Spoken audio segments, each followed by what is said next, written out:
प्राप्ति में बाधक क्या है हमारे अंदर? हम सरल नहीं है, हम दीन नहीं है, हम बड़े चतुर हैं। और मानिए इस बात को, हम बहुत चतुर हैं, चतुराई में हमारे आगे कोई नहीं है। इसीलिए ठाकुर जी हम लोगों के सामने मूर्तिवंत होके खड़े रहते, ना हिलते ना डुलते, बस चुपचाप खड़े रहते हैं। क्यों? क्योंकि ठाकुर जी जानते हैं ये बहुत चतुर है। कभी कभी मुझे लगता है कि ठाकुर जी क्यों नहीं बोलते, श्री राधारमण लाल बोलते क्यों नहीं है, बिहारी जी बोलते क्यों नहीं है, हमारे गिरधर लाल जी बोलते क्यों नहीं है? बोलते तो हैं, बोलना चाहते भी हैं, लेकिन हमारी वजह से नहीं बोलते। वो बोले भैया एक शब्द यदि मैंने बोल दिया, ये इतना चतुर है, ये मुझको ले जाएगा कमरा में बंद करके, फिर सारी अपनी मनोकामना पूरी करा लेगा। इसलिए हमारी रक्षा के लिए ठाकुर जी शांत रहते हैं। और दूसरी बात बंधुओं, ऐसा लगता है अब आज हम गिरधर लाल जी की सेवा करते हैं, आप अपने अपने लड्डू गोपाल की सेवा करते हो, हम सूक्ष्म सेवा करते हैं तो हमारे अंदर अभिमान आ जाता है कि हम देखो कितनी बढ़िया सेवा करते हैं। कहीं ठाकुर जी बोलने लगे तो हमको और अभिमान हो जाएगा कि हमारी सेवा से प्रसन्न होकर ठाकुर जी देखो बोलने लगे, चलने लगे, बैठने लगे, उठने लगे, तो कहीं हमको अभिमान ना हो जाए। हमारे अभिमान की, मान की रक्षा के लिए ठाकुर जी मौन रहते हैं, कहीं इसको अभिमान ना हो जाए अपनी भक्ति पर। तो भैया दीन बनो, सरल बनो। ज्यादा चतुर जो लोग बनते हैं ना, बात बात पे चतुराई जिनके अंदर आती रहती है वो भगवत प्रिय कवि नहीं बन पाएंगे, ठाकुर जी के प्रिय प्यारे कवि नहीं बन पाएंगे। भगवत प्रिय बनना है तो उसके लिए दीन बनो, सरल बनो, जितने हो सके सहज रहो। फिर आप किस जाति के हो, कैसा आपका रंग है, कहां रहते हो, कैसे वस्त्र पहनते हो, ठाकुर जी को इससे कोई मतलब नहीं। करौली राजस्थान में हमारे वृंदावन के एक ठाकुर जी विराजते हैं, उनका नाम है श्री मदन मोहन जी, मदन मोहन लाल। जब मुस्लिम आक्रांताओं ने जगह जगह जाकर के आक्रमण करना प्रारंभ किया, मंदिरों को तोड़ना प्रारंभ किया, तो हमारे वृंदावन के कई ठाकुर राजस्थान चले गए। एक ठाकुर जी मध्य प्रदेश चले गए, छतरपुर। छतरपुर से आगे एक जगह है पन्ना, वहां पर विराजते हैं श्री युगल किशोर जी। प्रकट वृंदावन में ही हुए लेकिन चले गए फिर वहां। क्यों? यहाँ पर आकर के मिलेक्ष जो थे ये आके मूर्तियों को खंडित करते थे, भोग सामग्रियां बिगाड़ देते थे, मंदिरों को तोड़ देते थे।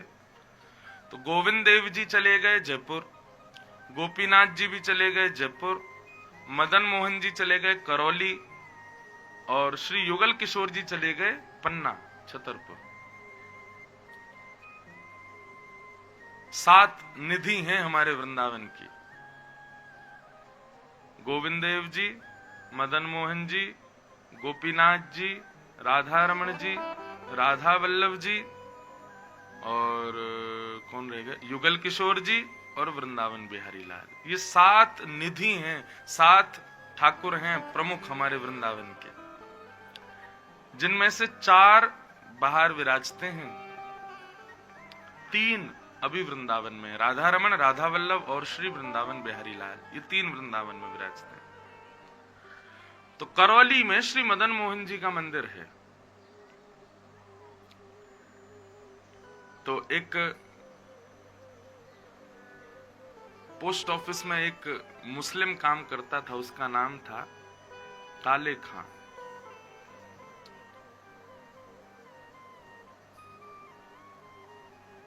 पोस्ट ऑफिस में काम करता था और अपने समाज का एक अच्छा व्यक्ति था, मतलब मुस्लिम थे वो, लेकिन अपनी जो उनके पंथ में जैसी जैसी क्रियाएं बताई गई वो सब करते थे। नमाज पढ़ना और मस्जिद जाना, जो भी उनका नियम होता था वो सब पूरा करते थे अपना, मतलब अच्छे साधक थे अपने पंथ के। बहुत ध्यान से सुनो सब लोग, इधर देखो, बहुत सावधानी से सुनो। अच्छे साधक थे अपने पंथ के, पर एक बार एक चिट्ठी आई और वो चिट्ठी आई श्री मदन मोहन जी मंदिर की। तो जैसी वो चिट्ठी आई तो उनको देने जाना था, देने जाते थे घर घर में जहां जहां की चिट्ठियां आती थी। तो मदन मोहन मंदिर की जब चिट्ठी आई तो लेकर के गए। तो सीढ़ियां चढ़ के ऊपर जब पहुंचे तो दरबान खड़ा था, द्वारपाल, और कपाट ऐसे लगे हुए थे मुख्य द्वार मंदिर के। ऊपर गए, बोले भैया मदन मोहन मंदिर की चिट्ठी आई है, ये लो आप भीतर जाके जो भी यहाँ के गोस्वामी हैं, यहाँ के पदाधिकारी पूजा सेवायत हैं, उनको दे दीजिए। तो दरबान उस चिट्ठी को लेकर के जैसे ही भीतर जाने लगे, जैसे ही उन्होंने दरवाजा खोला तो जरा सा खोला था, उस जरा से में से ही त्रिभंग लली श्री मदन मोहन लाल जी अंदर मंदिर में बैठे हुए हैं। वो हल्की सी झांकी उस चिट्ठी देने वाले को, ताज खां को, काले खां को दिख गई। हल्की सी झांकी दिखी बस। जैसे ही वो दिखी और बस एक क्षण देख करके वो किवाड़ बंद हो गई। परंतु यहाँ काले खां के नेत्र बंद हो गए और वो छवि ऐसी विराजमान हो गई हृदय में, वो बार बार मन में विचार करे, मैंने किसको देख लिया? ये सांवला सा कटाक्ष नेत्र, ऐसी सुंदर मुस्कान, ऐसे त्रिभंग ललित स्वरूप, ये इतना सुंदर विग्रह, ये कौन है भैया? वो तुम से जा ही नहीं पाए। दरबान दोबारा लौट करके आया, आकर के उसने पूछा, कहो भैया, चिट्ठी तो हम दे आए भीतर। बोले भैया ये भीतर कौन खड़ा है? बोले कहाँ? बोले ऐसे बंशी सी हाथ में लेके ऐसे करके, ये कौन है भीतर? बोले अरे ऐसे मत बोलो, कौन है? हमारे ठाकुर जी हैं, मदन मोहन लाल जी। एक बार और दिखाना। दरबान बोला तुम अधिकारी नहीं हो देखने के। अरे अधिकारी नहीं हो, बस जरा सी ऐसे खोल के दिखा दो। पुनः दरबान ने जैसे ही खोला और एक क्षण खोलने के बाद तुरंत बंद किया, एक क्षण और दर्शन करके ताज खां, काले खां और भावुक हो गए। अब तो वो लौट करके जैसे जाने लगे, चिट्ठियां कहां देनी है, क्या करना है, बस सुध बुध खो गए अपनी। दर्शन इसको समझो बंधुओं कि जिसके बाद आप कुछ कर ही नहीं पाओ। आप दर्शन के बाद में भी आपको ये याद रहता है कि मंदिर के बाहर लस्सी पीनी है, दर्शन के बाद भी आपको ये याद रहता है कि हमको चाट पकौड़ी खानी है, तो आपने दर्शन किया ही नहीं है। दर्शन के बाद में आप स्थिति से शून्य हो जाओगे। आप कुछ सोच ही नहीं पाओगे क्या करना है अब। तब समझो दर्शन हुआ है, और तब समझो तुमने नहीं, ठाकुर ने तुमको देखा है। तो वो देखें तो फिर कुछ नहीं कर पाओगे आप। और यही स्थिति हो गई काले खां की। चिट्ठी कहीं और पते की, दे कहीं और आते। कहो तो कभी साइकिल चलाते चलाते चलाते चलाते कितनी दूर निकल जाते। जो 3 समय नमाज पढ़ने के लिए जाते थे अपने क्रमानुसार, अब तो भूल गए कब कहां जाना है, क्या करना है। उनके समाज के सब लोग प्रतीक्षा करते थे, बोले कि काले खां आ रहा होगा, रोज आता है। लेकिन अब तो कभी समय पर नहीं पहुंचते, कभी बस बैठ जाते, भोजन की थाली रखी है उसी को ही देखते रह जाते। क्यों? चित्त वृत्ति मन सदा सर्वदा के लिए मदन मोहन जी का हो गया। बंधुओं, ये एक प्रकार से ऐसी स्थिति आजकल के युवाओं की होती है। किसी लड़के को कोई लड़की पसंद आ जाए तो 24 घंटा उसी के चिंतन में रहेगा, पागल बाबला सा घूमता रहेगा, नहाएगा नहीं, धोएगा नहीं, खाएगा नहीं, पिएगा नहीं, पड़ा रहेगा, उसी गली में बैठा रहेगा जहां वो रहती है। एक सामान्य सी बात कह रहा हूं। परंतु वैष्णव भक्त जब उसको ठाकुर जी दिखते हैं वास्तविक रूप में, तो उसकी स्थिति भी ऐसी होती, बस वो मजाक का केंद्र बन जाता है। जो आज का युवा है उसकी सब मजाक ही उड़ाते रहते हैं। अरे राह बताओ, क्या क्या बोलते हैं उसको, जो दीवाना हो गया प्रेम में है, हाँ मजनू।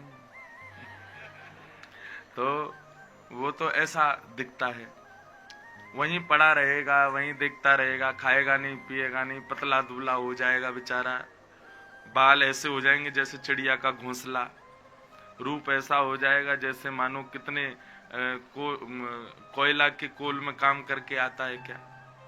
ऐसी स्थिति हो जाती है। नसफस काट लेंगे अपनी इधर उधर से, जगह जगह पर नाम गुदवा के घूमेंगे, किलों में जाओ, कभी आप किलों में लिखे रहेंगे लड़कियों के नाम जिनसे वो प्रेम करते हैं, आदि आदि। कैसे लोग प्रेम करते हैं, इसको प्रेम नहीं कहते हैं, ये प्यार है। और इसमें काम वासना सब विद्यमान है, ये अत्यंत अपवित्र है। परंतु ठाकुर जी से जो प्रीति करता है ना, वो देखने में भी सुखद लगेगा। वो जब आपके पास आके बैठ भी जाएगा तो उसका ऑरा ही इतना अद्भुत होगा कि उसको उसमें बैठने का मन करेगा। तो ऐसी स्थिति हो गई महाराज कि ना खा रहे हैं, ना पी रहे हैं, ना सोने की सुध, ना कुछ कहने की सुध। काले खां बस दिन रात मदन मोहन लाल जी का स्मरण करते हैं। कैसी छवि, कैसी झांकी। कुछ दिन तक तो बेचारे बेसुध रहे। कुछ दिन बाद काले खां को जब होश आया, बोले ये मैं क्या कर रहा हूं, ना तो मैं अपने पंथ का रह पा रहा हूं और ना मैं मदन मोहन जी का हो पा रहा हूं। ये बीच में मझधार मेरी फंस गई है, ना इधर का ना उधर का, ना कुछ, ना काम ढंग से कर पा रहा हूं, ना ढंग से सो पा रहा हूं, ना कुछ कर पा रहा हूं। ऐसे कैसे चलेगा। एक स्थिति मिले, या तो मैं यहीं रहूं या उनका हो जाऊं। तब खुद से ही पूछा, क्या तुम अब अपने पंथ के हो सकते हो। अब स्थिति तो नहीं है, क्योंकि चित्त वृत्ति तो मदन मोहन में लगी है। बस उस दिन काले खां बैठ गए और बैठ करके नेत्र बंद करके मदन मोहन लाल जी को पुकारने लगे और कहने लगे, हे मदन मोहन, या तो मुझे स्वीकार करो, नहीं तो मैं अपने प्राण त्याग दूंगा। और प्राण कैसे त्यागूंगा, ऐसे नहीं कि कोई अपनी आत्महत्या करूंगा ना। मैं भोजन प्रसाद वैसे ही नहीं पाता, अब बिल्कुल ही पाना बंद कर दूंगा। क्यों, बस एक ही अभिलाषा है कि आप एक बार मुझे दिख जाओ। दिन रात बैठे बैठे बस भोजन नहीं करते हैं, मदन मोहन लाल, मदन मोहन लाल, मदन मोहन लाल, उन्हीं का स्मरण कर रहे हैं। मदन मोहन जी को काले खां का प्रेम भा गया। 3 दिन से कुछ खाया पिया नहीं काले खां ने। तब एक रात्रि में श्री मदन मोहन जी का रात्रि प्रसाद रखा जाता था सन्मुख। उसके बाद कपाट बंद करके शयन करा दिया जाता था। रात में ठाकुर जी को भूख लगे, रात में कहीं ठाकुर जी उठे तो कुछ खाने का मन करे, तो इसलिए एक पात्र रखा जाता था। ठाकुर जी जैसे ही पुजारी लोग मंदिर बंद करके गए, इतने में ही मदन मोहन लाल जी उस पात्र को लेकर के काले खां के कक्ष में प्रकट हो गए। एक अद्भुत तेज प्रकट हुआ काले खां के नेत्रों के आगे। तभी उसने देखा त्रिभंग लली श्याम सुंदर मदन मोहन लाल जी सन्मुख खड़े। बस देख करके अति आनंदित हो गया। एक क्षण के लिए ठाकुर जी दिखे और एक क्षण दिखते ही ठाकुर जी अंतर ध्यान हो गए। जैसे ही ठाकुर जी अंतर ध्यान हुए, इधर उधर ढूंढने लगा, कहां गए, नहीं मिले। तभी देखा कि वहीं उसके कक्ष में वो पात्र, वो थाली रखी थी प्रसाद से भरी हुई, स्वर्ण की थाल, जो कि श्री मदन मोहन जी की थी। वो समझ गया कि ठाकुर जी अब मुझसे प्रीति करने लगे। मैं ही अकेला प्रेमी नहीं, वो भी मुझसे प्रेम करते। ठाकुर जी का प्रसाद है, ठाकुर जी के अधर से लगा हुआ प्रसाद। उसमें सेब कैसे थे, आधे खबे हुए। उसमें अमरूद कैसे थे, आधे खबे हुए। मिश्री कैसी थी, आधी चबाई हुई। मतलब ठाकुर जी ने भोग लगा के अपना अधरामृत दिया। काले खां ने उसको पाया। परंतु यहाँ सुबह जैसे ही कपाट खुले, पुजारियों ने हल्ला मचा दिया, ठाकुर जी की सोने की थाल मिल नहीं रही है, कहां गई बताओ भैया। सब जगह खोजा, पूरे करौली क्षेत्र में सिपाही घूमने लगे, कहां गई ठाकुर जी की थाल, कौन चोर करके ले गया। जब ये खबर काले खां के कानों में पड़ी तो काले खां ने बर्तन को मांजा, धोया, उसको पवित्र करके बढ़िया रेशमी वस्त्र में लपेट करके लेकर के मदन मोहन जी के मंदिर पहुंचे। दरबानों ने बारी रोक दिया, बोले तुम्हारा अंदर जाने का अधिकार नहीं है, यहीं रुक जाओ। क्या है बताओ। तब उसने जैसे ही कपड़ा खोला तो वो थाल काले खां के पास। पुजारियों ने कहा बंदी बना लो इसको, इसी ने चोरी करी है। काले खां बोले अब तो बंदी बना लो, लेकिन शर्त हमारी ये रहेगी, कहा हाथों में हथकड़ी बांधो, पैरों में बेड़िया बांधो, गले में भी एक बेड़ी बांध देना, लेकिन रखना मदन मोहन जी के सामने ही, मंदिर में ही अंदर रखना बंदी बना के, ताकि मैं इनको देखता रहूं। हथकड़ियां लग जाए, बेड़ियां लग जाए, कोई आपत्ति, बस ये मेरे नेत्रों के आगे दिखें। पुजारी बोले क्या कहना चाहते हो? बोले मैं ये कहना चाहता हूं यदि मैं चोरी करता तो थाल वापस क्यों लाता? मैंने चोरी नहीं की। क्या कहना चाहते हो? कैसे आई थाल तुम्हारे पास? बोले तुम्हारे लाला लेके आए। 3 दिन से इनके दर्शन की अभिलाषा में भोजन पानी छोड़ दिया तो विचलित हो गए, व्याकुल हो गए। तुम मुझे अंदर नहीं जाने देते हो, लेकिन तुम अपने ठाकुर को रोको ना, वो मेरे कमरे में आ जाता है। मैं उससे अकेला प्रेम नहीं करता, वो भी मुझसे प्रेम करता है। पुजारी बोले हम ऐसे नहीं मानेंगे, कुछ बताओ हमको। बोले इससे बड़ा प्रमाण और क्या दूं? मुझे अपने प्रेम का प्रमाण नहीं देना, पर मैंने 3 दिन से प्रसाद नहीं पाया। तो श्री मदन मोहन जी रात्रि अपनी थाली लेकर के आए और बता दिया कल रात्रि आपने पीले रंग की पोशाक पहनाई थी, श्वेत रंग की धोती पहनाई थी, खसका ठाकुर जी को इत्र लगाया था, सिर पर गुलाबी पाग धारण कराई थी, कानों में मकराकृत कुंडल धारण कराए थे, वंशी जी धारण कराई थी। ये सब बात जब सुनने लगे पुजारी बोले ये सब तो शयन कपाट बंद होने के बाद का श्रृंगार, तुमको कैसे पता? बोले क्योंकि रात्रि आए थे मेरे पास और वही ये थाली दे करके गए। सारा करौली क्षेत्र भाव निमग्न हो गया, सब रोने लगे। और श्री मदन मोहन जी के परम भक्त काले खां ठाकुर जी के सन्मुख थाल पधरा करके ठाकुर जी को देखते देखते देखते, देखो क्षण भर दिख रहे थे इसलिए क्योंकि ठाकुर जी जानते थे इसको ज्यादा दिखूंगा तो ये जीवित ही नहीं रहेगा। वही हुआ, जैसे ही मदन मोहन जी के सामने काले खां को लेकर के गए, एक क्षण से अधिक जैसे ही ठाकुर जी को देखा तुरंत उनके प्राण निकल गए और भगवान में ही विलीन हो गए। मुझे इस कथा से एक चीज समझ में आई। मैं चिंतन कर रहा था जब मैंने एक कथा पढ़ी, यहां हम वर्षों से तपस्या, वर्षों से भजन कर रहे हैं, हम वर्षों से परिक्रमाएं लगा रहे हैं, हम वर्षों से कथाएं सुन रहे हैं, और तब भी हमारी वो भक्ति ठाकुर जी के प्रति नहीं हो पा रही। यहाँ काले खां जो वर्षों से नमाज पढ़ता है, वर्षों से केवल मस्जिद जाता है, उसको ठाकुर जी से कोई मतलब नहीं, कभी देखा नहीं कोई, हम ना हमारे कुल का, ना हमारी जाति का, ना हमारे परिवार का, किसी रूप में हमारा नहीं, केवल छवि पर मोहित हुआ, सुंदरता पर मोहित हुआ और क्षण भर का उसका मोह 4 दिन के अंदर तो ठाकुर जी ने उसको प्राप्त कर लिया, उसने ठाकुर जी को प्राप्त कर लिया। इसका मतलब क्या है? नियम इतने जरूरी नहीं है, प्रेम बहुत जरूरी है। श्री प्रहलाद जी महाराज भागवत में कहते हैं, न दानम न तपोनिज्य न शौच्यम न व्रतानि च। प्रहलाद जी महाराज कहते हैं बहुत दान करने से भगवान नहीं मिलेंगे, हाँ तुमको पुण्य मिल जाएगा। एक बात और सुनिए, जो पुण्य की आकांक्षा रखता है वो साधक है, भक्त नहीं है।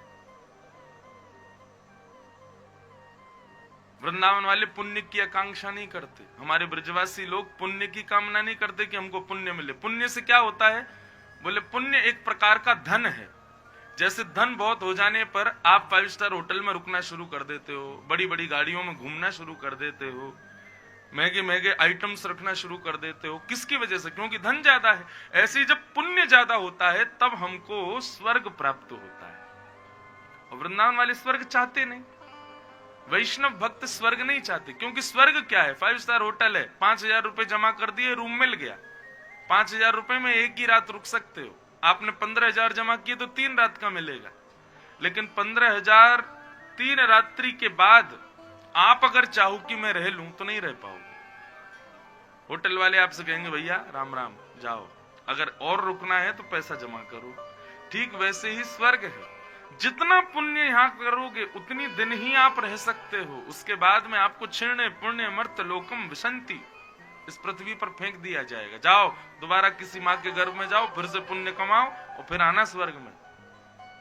हम लोग स्वर्ग नहीं चाहते। भक्त पुण्य के लिए नहीं करता है भक्ति, ठाकुर जी की प्राप्ति के लिए ही, उसकी मुख्य प्रधानता ठाकुर जी, उसके लिए पुण्य श्रेष्ठ नहीं है। तो श्री प्रहलाद जी महाराज कहते हैं बहुत दान करने से भगवान नहीं मिलते, बहुत तप करने से भगवान प्रसन्न नहीं होते, बहुत यज्ञ करने से भी भगवान प्रसन्न नहीं होते, बहुत व्रत करने से, 30 दिन के महीना में 15-20 दिन व्रती व्रत चल रहे हैं, उससे भी भगवान, आज हमारे यजमान बोले महाराज जी कल सोमवार का हमारा व्रत था, लेकिन रात के उत्सव में लाल जी को देख करके और वहां की छटा देख करके, श्री लाल जी का मधुर दर्शन करके हमने कही भोलेनाथ आज क्षमा कर दो, और रात में हमने प्रसाद पा ही लिया। मैंने कि सही बता रहा हूं, कल शंकर जी और ज्यादा प्रसन्न हो गए होंगे, आपने व्रत तोड़ा। और व्रत कोई साधारण वस्तु से तो नहीं तोड़ा, किससे तोड़ा? बोले ठाकुर जी के मुखामृत से तोड़ा, ठाकुर जी के भाव से तोड़ा। हमारे यहाँ ब्रज में तो लाल जी और प्रसन्न हो गए होंगे शंकर जी। तो बहुत दान, बहुत तप, बहुत यज्ञ, बहुत व्रत, इन सब से ठाकुर जी प्रसन्न नहीं होते, इनसे हमारा जीवन सुखद होता है बस। ठाकुर जी किससे प्रसन्न होते हैं? बोले प्रियते मलया भक्त्या हरिरन्यत् विडम्बनम। प्रियते मलया भक्त्या, निर्मल भक्ति, अमल भक्ति, बिना चतुराई की गई भक्ति, उससे ठाकुर जी प्रसन्न होते हैं। ठाकुर जी रीझते जैसे काले खाके, ठाकुर जी उसी से आनंदित होते हैं। प्रियते मलया भक्त्या हरिरन्यत् विडम्बनम। इसलिए भैया गोवर्धन की शरण में जाओ, गिरिराज जी की शरण में जाओ, परिक्रमा लगाओ, अभिषेक करो, गोवर्धन नाथ को बारंबार प्रणाम करो। किस लिए करो? ताकि ठाकुर जी से आपका प्रेम बढ़े। और देखो इसका प्रमाण दूं, श्रीमद् भागवत में भगवत प्रेम प्रकट होता है रास पंचाध्याय में, जहां पर ठाकुर जी ने महारास गोपियों के साथ किया। अभी तक ठाकुर जी ने रास बिहार नहीं किया था, रास बिहार हुआ ही गोवर्धन लीला के बाद में। क्यों? क्योंकि जितने ब्रजवासी गिरिराज जी की शरण में गए उन सब का ठाकुर जी से प्रेम हो गया। इसीलिए तो वो गोवर्धन है, क्योंकि उनकी शरण के बाद में ठाकुर जी प्रिय लगने लगते हैं, प्रेमी लगने लगते हैं। कई लोग कहेंगे महाराज जी हम तो हर साल हर महीना आते हैं परिक्रमा लगाने, अभी भी ठाकुर जी उतने प्रिय नहीं लग रहे, अभी भी परिवार ही प्रिय लग रहा है। तो किस कामना से, किस भाव से आप परिक्रमा लगा रहे हो, उस पर भी तो निर्भर करता है ना। एक बार हमारे कहने से गिरिराज जी की परिक्रमा लगाओ, गिरिराज जी को प्रणाम करो, इस भाव से कि हमको श्याम सुंदर और प्रिय लगे, हमको और अच्छे लगे, इस भाव से करो। बोलो गोवर्धन नाथ की जय। तो ठाकुर जी से प्रीति बढ़े, प्रेम बढ़े, उसके लिए श्री गोवर्धन गिरिराज जी। अनेक भाव हैं श्री गिरिराज जी के, उनको हम प्रणाम करते हैं। और आइए अब आगे के क्रम में प्रवेश करते हैं। ठाकुर जी ने गिरिराज पर्वत को धारण किया और सब ब्रजवासी प्रसन्न हो गए, ठाकुर जी के इस भाव पर मोहित हो गए। सब ब्रजवासियों को यही लगा कि हमारे लाला ने हमारी शक्ति से गिरिराज जी उठाए, लाला में तो बल है ही ना है, लाला तो नेक सौ है।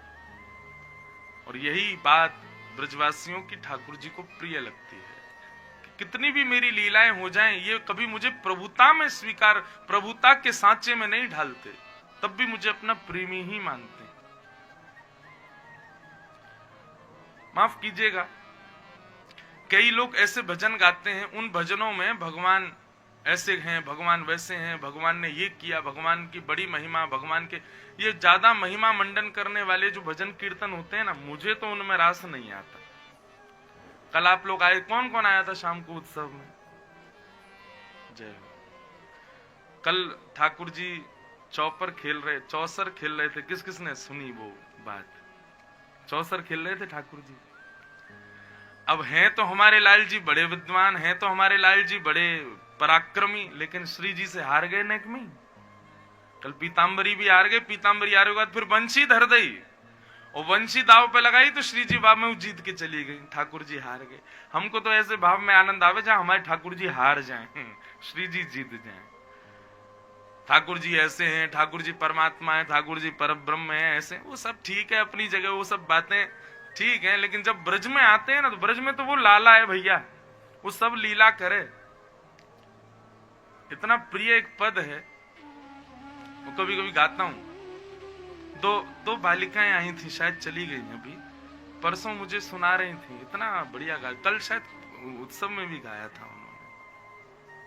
कितना अच्छा लगता है। आजकल के युवान कथा सुनते हैं, और लाल जी की बड़ी कृपा है कि युवा खूब सुनते हैं और सुन के इन पदों को गाते हैं। तो मेरा मन करता है कि मतलब ठाकुर जी सही में प्रसन्न हो गए होंगे सेवा से, इसीलिए युवा इतने जुड़ते जाते हैं और सब गाते हैं इन पदों को। बोलो युगल सरकार की। हमें तो ऐसे भावन में आनंद आवे जहां लाल जी हारे, जहां किशोरी जी उनको मनावे। ये भाव ब्रज के निधि हैं। तो ब्रजवासियों से ठाकुर जी का प्रेम इसलिए क्योंकि ब्रजवासी ठाकुर जी को प्रभु नहीं मानते, भगवान नहीं मानते, अपनों लाला माने। और अपनों मान के जैसे जैसे अपने भाव होने चाहिए वैसे भाव ठाकुर जी के प्रति रखें। लाला ने गोवर्धन धारण किया। 7 दिन 7 रात्रि बाद जब इंद्र को लगा कि भैया ये तो ब्रजमंडल में कोई असर ही नहीं हुआ, सारे ब्रजवासी सुरक्षित हैं, तब समझ गए, बोले ओहो, इंद्र की 7 दिन की मूसलाधार मेघमालाओं को धारण करने की सामर्थ्य केवल श्री कृष्ण में है। बंधुओं, हमारी आजकल की जैसी बारिश होती है ऐसी नहीं हुई थी। भागवत में वर्णन है कैसी बारिश हुई थी। बोले शाम वर्तक वर्षा हुई थी। शाम वर्तक वर्षा में एक बूंद हाथी के सूंड के समान होती है, एक बूंद, इतनी मोटी मोटी बूंदें, और वो भी कैसी, मूसलाधार, मानो ऐसा लग रहा है ऊपर से कोई मूसल फेंक रहा हो। यदि वो एक धार किसी व्यक्ति के सिर पर पड़ जाए तो वो आदमी वहीं पृथ्वी के अंदर समा जाए। ऐसी वर्षा हुई थी वृंदावन में। और उस वर्षा में ठाकुर जी नख पर गिरिराज जी धारण करके खड़े रहे। 7 दिन 7 रात्रि पर्यंत सब ब्रजवासियों की रक्षा हुई। 7 दिन बाद जब इंद्र ने देखा कि किसी का बाल बांका नहीं हुआ, तब इंद्र को लगा मैंने अपराध कर दिया है, और भगवान की शरण में आकर के भगवान की स्तुति गाई कि पिता गुरुस्त्वं जगतामधीशो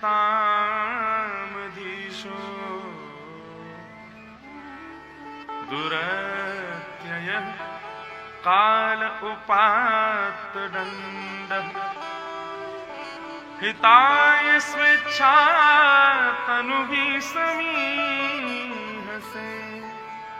मानं विधुन्वन् जगदीश मानिना।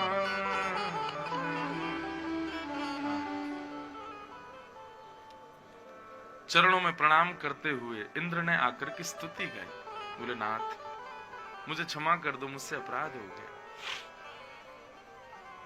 भगवान बोले जाओ, क्षमा किया। इतने में ब्रह्मा जी प्रकट हो गए। बोले कल मैंने भी अपराध किया था, मैंने आपके ग्वाल बालों को हरण कर दिया, आपने आज तक मुझको क्षमा नहीं किया, आपने इंद्र को कैसे क्षमा कर दिया? ठाकुर जी आप पक्षपाती हो। भगवान बोले पक्षपाती नहीं है ब्रह्मा, तुमने हमारे ग्वाल बालों का हरण किया, हमसे दूर किया, इसलिए हमने तुमको क्षमा नहीं किया। पर इंद्र ने जो वर्षा की उससे सब मेरे समीप आ गए, सब मेरे निकट आ गए, सब मुझसे प्रेम करने लगे। और जिस कारण से वैष्णव मेरे और समीप आ जाए वो कारण मुझे प्रिय है। यदि उस कारण के पीछे इंद्र की मेघमालाओं की वर्षा करना है तो वो मुझे प्रिय है, मुझे उससे कोई कष्ट नहीं। क्यों? मेरे वैष्णव दूर नहीं हुए, पास आए मेरे, और ज्यादा प्रेम हो गया सब लोगों को। देखो अब 7 दिन बाद तो ठाकुर जी सेलिब्रिटी बन गए महाराज वृंदावन में। अब जिसको देखो सब ठाकुर जी को ही देखे। उस समय फोन नहीं थे, नहीं तो सेल्फी लेते सब, सबको बस यूं ही लगे। ठाकुर जी की कई दिन तक तो पधराम नहीं चली महाराज, घर घर में ठाकुर जी प्रसाद पावे जामे। क्यों? अरे यार याने हमारो ब्रजमंडल की रक्षा करी, गिरिराज जी उठा लिए। तो इतना प्रेम बढ़ गया सब ब्रजवासियों का। ठाकुर जी बोले कि भाई इंद्र की क्रिया से ये सब मेरे अधीन हो गए, ये सब मेरे रूप पर, मेरे भाव पर, मेरे प्रेम पर सब प्रसन्न हो गए। मुझे इसलिए इंद्र की गलती क्षमा करने में कोई कष्ट नहीं, इसने कोई बात नहीं की, अपराध तो था पर सब मेरे पास आ गए, इसलिए कोई बात नहीं, क्षमा।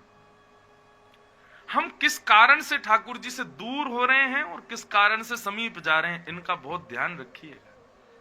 यदि आप अपने कुछ प्रायोरिटीज के चक्कर में ठाकुर जी से दूर जा रहे हो तो माफ कीजिए, वो कितने भी करोड़ों की प्रायोरिटी क्यों ना हो, ठाकुर जी को प्रिय नहीं लगेगी, क्योंकि उसकी वजह से आप ठाकुर जी के पास नहीं गए। लेकिन किसी अत्यंत घातक स्थिति से आप ठाकुर जी के समीप आ गए तो ठाकुर जी को अच्छा लगेगा, चलो कोई बात नहीं, इसका घाटा तो हुआ लेकिन मेरे पास तो आया, मुझे प्रिय है। तो इसलिए भैया हम किस कारण से ठाकुर जी के पास जाते हैं, या तो देखो कोई श्रेष्ठ कारण से जाओ या फिर अकारण बिना किसी कारण के ठाकुर जी के पास जाओ। माता पिता के यहाँ संतान जन्म लेती है, माता पिता को उससे प्रेम करना नहीं पड़ता, अपने आप होता, अकारण होता है। कोई कारण नहीं है वहां करने का कि सुंदर है हमारा बालक या आज्ञाकारी है या कैसा है। वो राक्षस प्रवृत्ति का, तब भी माता पिता उससे प्रेम करते हैं। ये अकारण प्रीति जैसे माता पिता की बच्चों के प्रति होती है, एक पति की पत्नी के प्रति होती है, वैसी प्रीति ठाकुर जी के प्रति हो। हे ठाकुर जी कोई एटीएम मशीन थोड़ी है कि भाई हमने कृपा रूपी, भाव रूपी, भक्ति रूपी कार्ड लगाया, उसके बदले हमको कुछ मिलना चाहिए। कई बार कुछ ना मिले इस भाव से भक्ति कर, पर अधिकतर लोग हमें कुछ मिले इसी भाव से ही जाते हैं। हमारे पूज्य पिताजी महाराज उस दिन कह के गए ना, ठाकुर जी से कुछ मांगोगे तो हम बहुत बड़ी भूल करेंगे, क्योंकि हम उतना ही मांगेंगे जितना हमको पता है, लेकिन ठाकुर जी से कुछ नहीं मांगेंगे तो ठाकुर जी वो देंगे जो हम सोच भी नहीं सकते। कई लोग इस बात को ऐसे मत ले लेना, ठाकुर जी के पास जाएं हम तो कुछ मांग नहीं रहे, लेकिन आपको सब पता है, दे ही देना कुछ बढ़िया। ऐसा नहीं, अकारण बिना किसी कारण के ठाकुर जी के समीप जाओ, कोई कारण ना हो।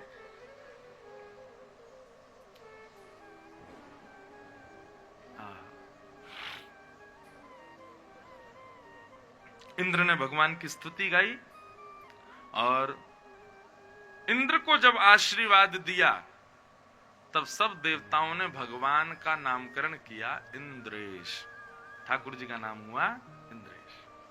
तो जो हमारा नाम है वही नाम हुआ। ये हमारे पूज्य पिताजी महाराज पता नहीं कहां से ढूंढ के लाए हमारा नाम। मुझे बहुत कम लोग मिलते हैं मेरे नाम वाले। तो एक प्रकार से श्री गोवर्धन नाथ का नाम ही इंद्रेश है। हमारी सेवा में देखो वही आ गए, गिरिराज जी श्री गिरधर लाल ही हैं, तो ठाकुर जी का नाम पड़ा। इंद्रस्य ईश्वर, इंद्र के जो ईश्वर हैं वो इंद्रेश। गायों ने भगवान का एक और नामकरण कर दिया गोविंद। गो यानी कि गाय, गो यानी कि ज्ञान, गो यानी कि इंद्रियां, विंद माने रक्षक। जो गौ का रक्षक है उसका नाम गोविंद, भगवान का नाम गोविंद पड़ा। फिर आगे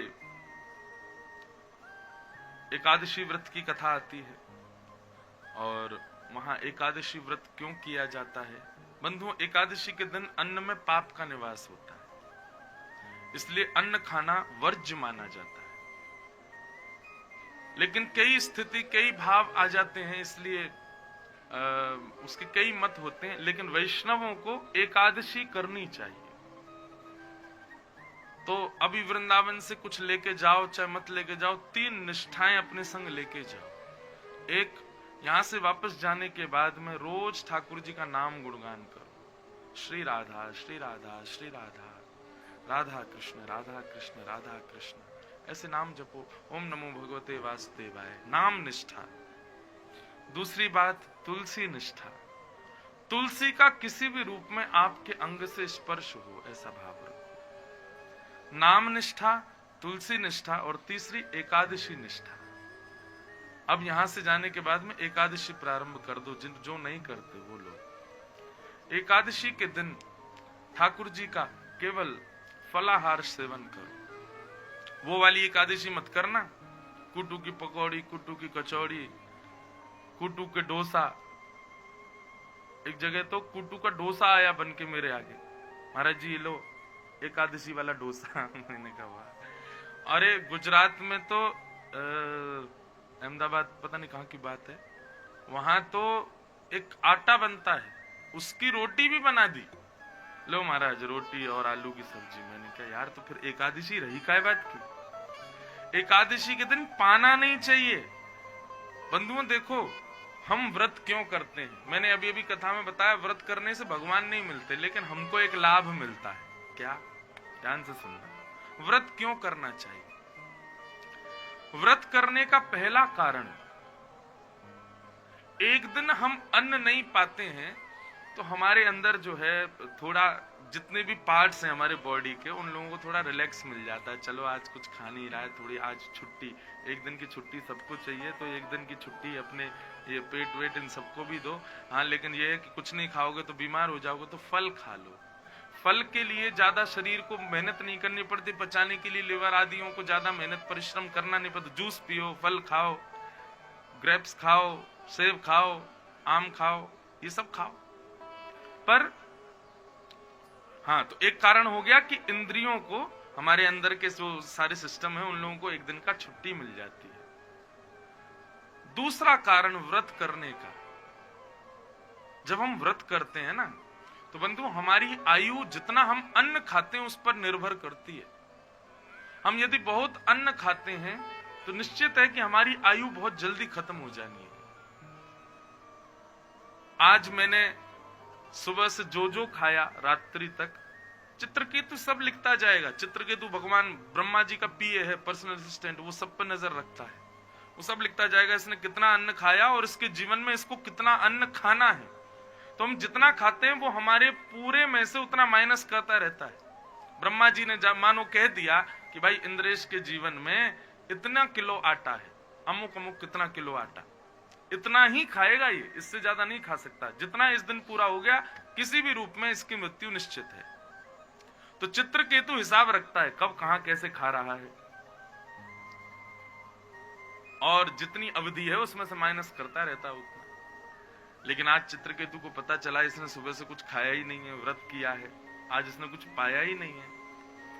तो एक दिन की जो मेरी आयु घटनी थी, वो एक दिन की आयु सलामत हो जाती है। मतलब मेरी एक दिन की आयु बढ़ जाती है। जो लोग व्रत करते हैं उनकी आयु, जितने दिन वो व्रत कर रहे हैं उतने दिन की आयु उनकी बढ़ जाती है, उतने दिन का समय और जीवित रहने के लिए उनको प्राप्त होता है। इसलिए व्रत होता है। इसीलिए करवा चौथ के दिन माताएं व्रत रखती हैं और फिर पति को देख के सब खा लेती हैं, पी लेती हैं। मतलब पूरे दिन कुछ नहीं खाया तो उनकी एक दिन की आयु बच गई, पति को देख के खा लिया तो पति को दे दी, तो एक दिन की आयु पति को मिल जाती है। पत्नी की कोई 10-20 साल बड़ा नहीं होता पति, एक ही दिन बड़ा होता है करवा चौथ के व्रत से, एक ही दिन की आयु मिलती है उसको। ऐसे ही वैष्णव जो होते हैं उनके सर्वधन प्रियतम है श्री कृष्ण। जैसे एक पत्नी साल में एक बार करवा चौथ करती है पति के लिए, ऐसे ही हर वैष्णव हर 15 दिन में एकादशी अपने प्रियतम कृष्ण के लिए करते हैं और अपनी एक दिन की आयु ठाकुर जी के चरणों में अर्पित कर देते हैं। इसलिए एकादशी का व्रत है। तो इसलिए एकादशी निष्ठा होनी चाहिए। पहला कारण, अन्न में पाप निवास करता है। दूसरा कारण, हमारे शरीर को शांति मिल जाती है। तीसरा कारण, आयु बढ़ती है। चौथा कारण, हमारे प्रियतम श्री कृष्ण हैं, उनको कुछ देना चाहिए, तो हर 15 दिन में हम एकादशी के दिन अपनी आयु ठाकुर जी को दे देते हैं। उनको जरूरत नहीं है लेकिन प्रियतम फिर भी देता है। कई बार पत्नी को जरूरत नहीं लेकिन पति फिर भी अच्छे अच्छे गहने लाता है। क्यों? प्रेम है ना। पत्नी मना करती है, अरे मुझे जरूरत नहीं, क्यों लाते हो? फिर भी प्रेम है तो लाता है वो। ठीक वैसे ठाकुर जी को आवश्यकता नहीं, लेकिन फिर भी हम भक्त वैष्णवजन फिर भी अपनी आयु ठाकुर जी को देते हैं। नाथ, ये आपके चरणों में अर्पित। तो एकादशी। और अभी हम चले गए जगन्नाथपुरी, और जगन्नाथपुरी में एकादशी आई, तो जगन्नाथपुरी में तो एकादशी उल्टी लटकी पड़ी है। वहां एकादशी रखने का कोई विधान नहीं। जब मैं स्कंद पुराण पढ़ रहा था, स्कंद पुराण में पुरुषोत्तम महात्म्य पढ़ा, तो मां श्री वेदव्यास जी महाराज कहते हैं कि एकादशी के दिन जगन्नाथपुरी में यदि आप हो तो उस दिन और दिन जितना खाते हो उससे दुगुना खाओ, लेकिन होटल की सब्जी नहीं, ये बाहर की रोटी सब्जी नहीं, पाना क्या है? बोले मंदिर का महाप्रसाद। क्यों? क्योंकि वो अन्न नहीं है, वो साक्षात गोविंद है, वो साक्षात कृष्ण है। महाप्रसादे गोविंदे।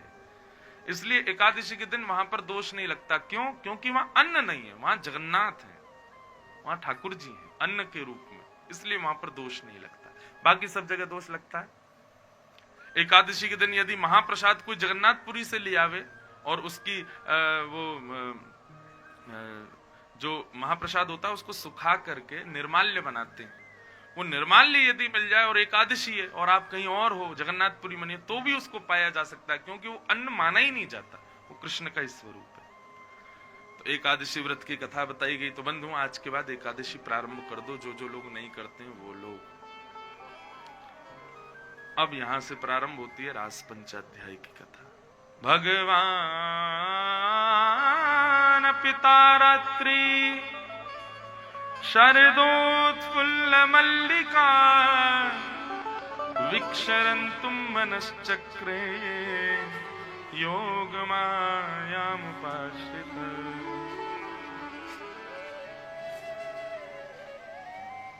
बोलो वृंदावन बिहारी लाल की जय।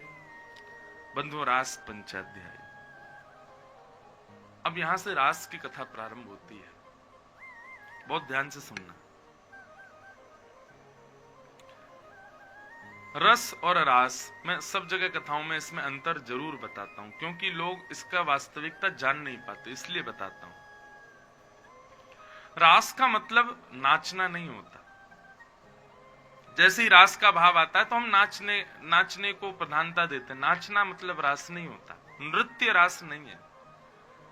रस और रास में अंतर यह है, आप भगवान की भक्ति करके उनको रिझाते हो, ये रस है। लेकिन आपकी भक्ति से प्रसन्न होकर ठाकुर जी आपको मनाने रिझाने लग जाएं, ये रास है। अभी हम लोग रस कर रहे हैं कि रास कर रहे हैं? बताओ। रस। अभी हम लोग रस में व्यवस्थित हैं, अभी हम लोग रस में आसक्त हैं। आप लोग कथा सुनने के लिए एक दिन आए, चले गए, फिर नहीं आना दोबारा। क्यों नहीं आना? आते हो आप, फिर भी आते हो बार बार। यहाँ कितने लोग बाहर से भी आए हैं, बहुत दूर दूर से कथा सुनने आए हैं। क्यों आए हैं? क्योंकि आप लोगों को अच्छा लगता है, आप लोगों को आनंद आता है, तो इसलिए आप अपने घर परिवार सब सामग्री छोड़ करके आप यहाँ आए हो। ये रस है, ये रास नहीं है। लेकिन आपकी प्रेम लक्षणा भक्ति से प्रसन्न होकर के ठाकुर जी आप पर अनुग्रह करके आपके पास आ जाएं, वो रास है, वो रस नहीं है।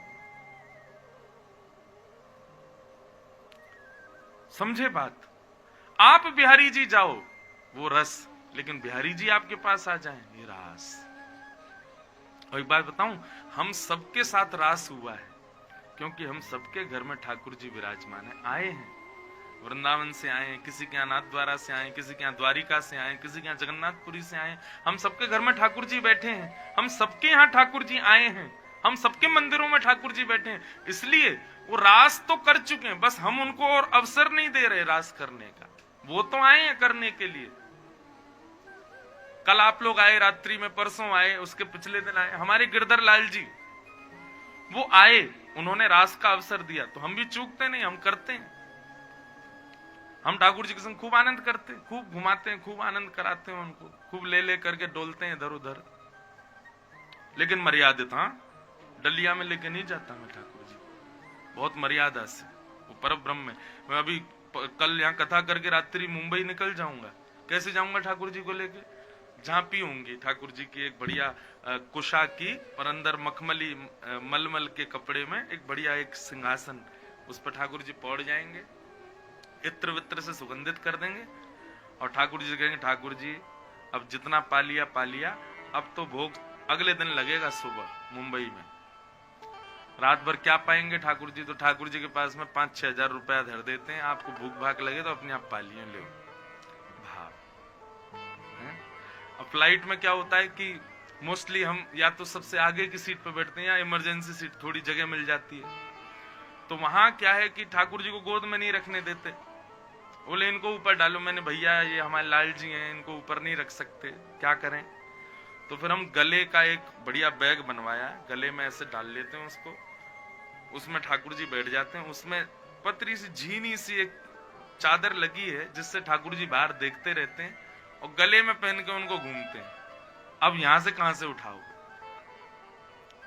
तो ठाकुर जी गले में बैठ करके जाते हैं प्रेम से, आनंद से। बस हाँ ये है कि साथ में एक व्यक्ति रहते हैं, तो अगर शौच आदि के लिए जाना पड़े, वॉशरूम वगैरह जाना पड़े, तो उसके लिए उसको फिर पहना देते हैं। वो भी पंडित जी हो, धोती में हो, कंठी माला हो, पवित्र हो, तो ये बात रखनी पड़ती है। तो ऐसे हमारे ठाकुर जी घूमते हैं सब जगह, लेकिन मर्यादित भाव से खूब आनंद कराते हैं ठाकुर जी को। तो ये आनंद जो ठाकुर जी के साथ हम करते हैं, इस भाव से नहीं करते कि वो मूर्ति है, वो जड़ हैं, इसी भाव से करते हैं कि वो साक्षात ठाकुर जी हैं। और फिर जो भी लीला होती है वो रस नहीं है, वो रास है, रास। जगन्नाथपुरी के एक भक्त थे, उनका नाम था श्री माधव दास। माधव दास जी जगन्नाथ भगवान के पास गए तो जगन्नाथ भगवान उनसे बात करते थे। तो माधव दास जी के लिए जगन्नाथ जी पूरे दिन इंतजार करते थे कि माधव दास कब आएगा दर्शन करने। और जैसे ही माधव दास आते थे ना, तो श्री जगन्नाथ भगवान ऐसे बैठे बैठे ऐसे ऐसे झूमते थे, मेरा माधव आ गया, मेरा माधव दास आ गया। इतना प्रेम माधव दास से करते थे जगन्नाथ जी। एक दिन माधव दास जी गए और जगन्नाथ जी से बोले, ठाकुर जी अब मैं 6-7 महीने नहीं आऊंगा। ठाकुर जी बोले, क्यों नहीं आओगे? बोले, मेरा मन बहुत हो रहा है कि मैं वृंदावन जाऊं दर्शन करने। आपके वृंदावन में कई मंदिर हैं, राधा रमण बिहारी, राधा वल्लभ लाल, और भी कई ठाकुर हैं, उनके मैं दर्शन करने जाना चाहता, मैं वृंदावन जाना चाहता हूं। तो साधन है नहीं, उस समय पैदल ही जाते थे लोग। तो बोले 6 महीना लगेंगे आने जाने रुकने में। ठाकुर जी बोले, माधव हम कैसे रहेंगे तुम्हारे बिना? माधव दास जी बोले, देखो कौन बोल रहा है? जगन्नाथ बोल रहे हैं, जिनको पूरे विश्व में किसी की आसक्ति नहीं, जो पूरे विश्व को अपनी भ्रगुटी पर चलाते हैं, जिनके हंसने पर संसार बनता है, जिनके क्रोध होने पर संसार एक गेंद की तरह फूट जाता है, एक मटके की तरह ध्वस्त हो जाता है, वो कह रहे हैं माधव मैं तेरे बिना कैसे रहूंगा? एक सामान्य सा व्यक्ति हूं नाथ, आप प्रेम से रहो। कितने सारे माधव आते हैं आपके दर्शन करने, कितने सारे दास आते हैं, इनको आनंद कराओ, मैं जा रहा हूं वृंदावन। ठाकुर जी बोले, सुनो ना माधव दास, अहम भक्त पराधीन, सब मेरे पराधीन है, पर मैं पता नहीं क्यों अपने भक्तों पर अधीन हूं, मुझे संग ले चलो ना। अरे कैसी बात कर रहे हो नाथ? ये जगन्नाथ मंदिर से 2.5-3 किलोमीटर दूर गुंडीचा ले जाने के लिए तो इतना बड़ा रथ बनाना पड़ता है। 1500 किलोमीटर दूर वृंदावन में कैसे लेके जाऊंगा आपको? यहीं विराजो, और 6 महीना की बात, तो फिर आ रहा हूं ना मैं। देखो, इसको रस नहीं कहेंगे, अब इसको रास कहेंगे। लोग मंदिर से जाते हैं तो वृंदावन से जाते हैं, रोते हैं, बोले बिहारी जी कब बुलाओगे हमको? लेकिन आप वृंदावन से जाओ, ठाकुर जी रो जाएं, ये रास, ये रस नहीं है।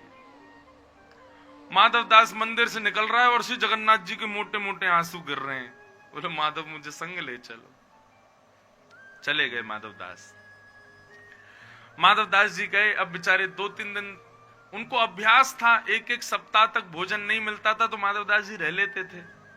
साधक तो ऐसा ही होता है। लेकिन आज 2 ही दिन बीते चलते चलते और माधव दास जी को इतनी जोर की भूख लगी महाराज। एक गांव में पहुंचे, एक दरवाजा जाके खटखटाने लगे। एक बूढ़ी माता ने दरवाजा खोला, बोले मैया मुझे जल्दी कुछ पवाओ। मैया बोली अरे बाबा ने रुको रुको ऐसे। बोले नहीं मुझे बहुत जोर की भूख लगी है, और मैया मैं कैसे बताऊं, इतने दिन हो गए मुझे कभी इतनी भूख लगती नहीं है, लेकिन पता नहीं आज बहुत भूख लग रही है, मुझे आप कुछ पवाओ, नहीं तो मैं पेड़ पौधे ही खा जाऊंगा, मुझे इतनी भूख लगी है। मैया ने भोजन बनाया, भोजन बना के माधव दास जी को पवा। माधव दास जी सीधे पाने लगे। मैया आई, मैया आकर के बोली बाबा अरे आराम से पाओ, धीरे धीरे पाओ।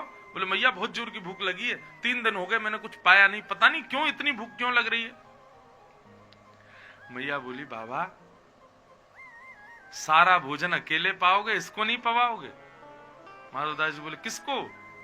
वो तुम्हारे बगल में एक सांवरा सा बालक बैठा है, इसको नहीं पवाओगे? माधव दास जी बोले कौन, कहां बैठा है? बोले ये बैठा तो है बगल में, ऐसे मंद मंद मुस्कुरा रहा है, ठोड़ी पे हाथ धर के बैठा है और आपकी थाली की ओर देख रहा है। माधव दास जी बोले मुझे नहीं दिख रहा मैया।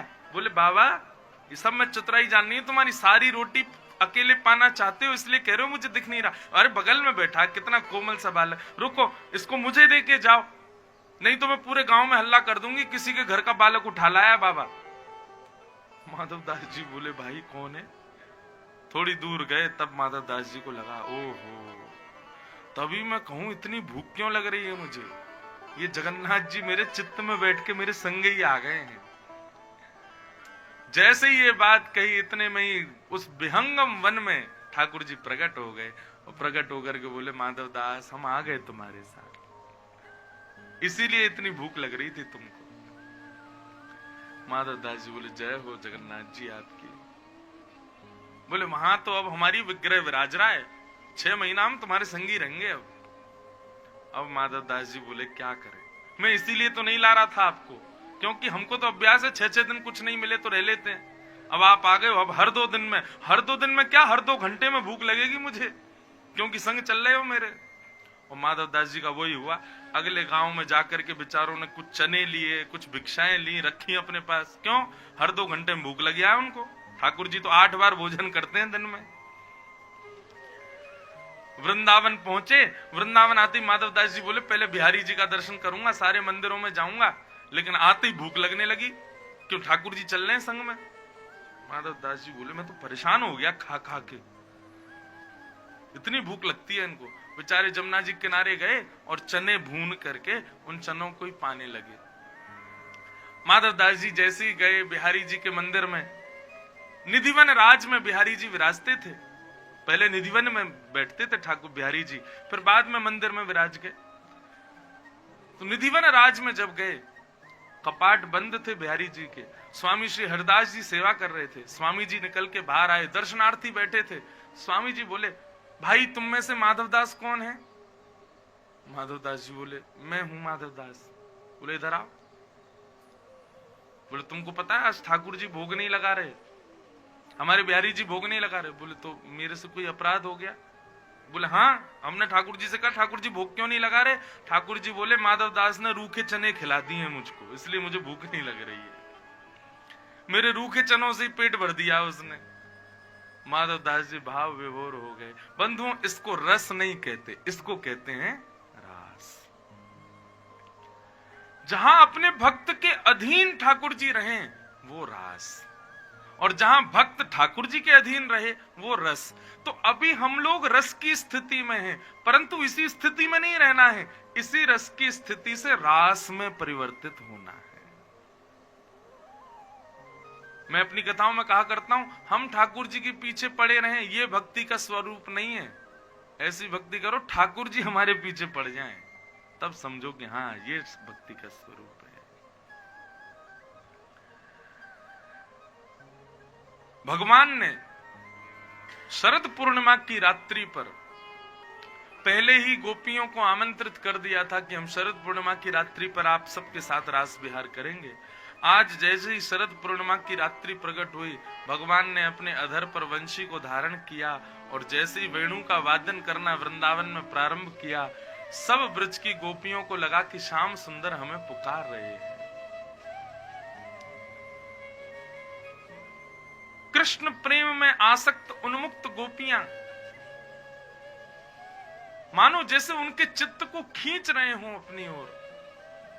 सब अपने अपने अलग अलग कार्यों में व्यस्त गोपियां अपने अपने कार्यों को छोड़ करके भागी हैं ठाकुर जी से मिलने के लिए। कोई गोपी दूध काट रही है, कोई गोपी श्रृंगार कर रही है, कोई गोपी अपने पति को भोजन करा रही है, कोई गोपी बालक को दूध पिला रही है। विचार करो, इतनी आसक्त हो गई ठाकुर जी के वेणु सुनकर के कि बड़े से बड़े अपने श्रेष्ठ कार्यों को भी छोड़ करके भागी। परिणाम क्या होगा ये विचारे बिना, हमको क्या सहना पड़ेगा ये सब सोचे बिना, सब दौड़ी ठाकुर जी से मिलने के लिए। मैं अपनी कथा में कहा करता हूं ना, आप ठाकुर जी के लिए कुछ छोड़कर आके तो देखो। ये मत सोचना वो कार्य बिगड़ेगा, ठाकुर जी उसको संभालेंगे। फिर इतनी गोपियां, लाखों की तादाद में गोपियां घर से बाहर निकल करके ठाकुर जी के पास वन में पहुंच गई। पूरे ब्रजमंडल में तो हल्ला मच जाना चाहिए था, हमारी बेटियां कहां गई, हमारी बहुएं कहां गई। लेकिन एक एक व्यक्ति ने प्रश्न तक नहीं किया कि सब कहां गई। क्यों? क्योंकि जितनी गोपियां ठाकुर जी से मिलने के लिए गईं, तो भागवत में वर्णन आता है योग मायाम उपाश्रित। योग माया कहते हैं वैष्णो देवी को। ये देवी जो है ये सब योग माया है। भगवान ने योग मायाओं को आदेश कर दिया, जितनी गोपियां हमारे साथ रास करने के लिए पधारेंगी, उन सब गोपियों का रूप धारण करके आप उनके घर में रहना, ताकि सबको ऐसा लगे कि हमारी बेटियां, हमारी बहुएं तो सब यही हैं। मतलब वास्तविक गोपियां तो ठाकुर जी के पास थी, पर उन गोपियों का रूप धारण करके योग माया पूरे ब्रजमंडल में रह रही थी। सब पतियों को यही लग रहा था हमारी पत्नियां तो संग ही हैं। सब बच्चों को लग रहा था माँ तो हमारे पास ही है। माता पिता को लग रहा था हमारी बेटी तो संग ही है। लेकिन वास्तविक रूप से सब वहां थे। योग माया सब जगह विचरण कर रही थी। श्रेष्ठ से श्रेष्ठ कार्यों को छोड़कर के सब गोपियां ठाकुर जी के पास पहुंची।